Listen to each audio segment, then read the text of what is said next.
మరొక వైపు deputy CM Pawan Kalyan కుమారుడికి జరిగిన ప్రమాదంపై అఘోరి ఓ వీడియో విడుదల చేసింది. మార్క్ శంకర్ ఆరోగ్యం కుదుటపడాలని పూజలు చేసినట్లు ఆ వీడియోలో తెలిపింది. అలాగే ప్రమాదంలో మార్క్ శంకర్ తో పాటుగా గాయపడిన పిల్లలంతా కూడా త్వరగా కోలుకోవాలని ఆకాంక్షించింది. పిల్లలు ఎంతో మంది గాయపడ్డారు.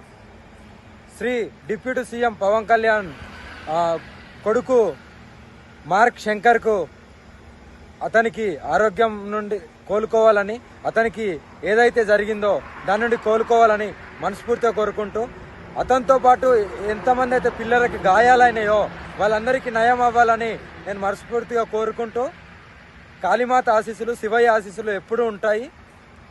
డిప్యూటీ సీఎం గారికి, వాళ్ళ కుటుంబానికి నేను ఎందుకు ఇది చెప్తున్నానంటే, వాళ్ళ కొడుకు ఏం కావద్దని ఎందుకు చెప్తున్నానంటే, ఆ పిల్లలకు కూడా ఏం కావద్దని, చిన్న పిల్లలు కాబట్టి.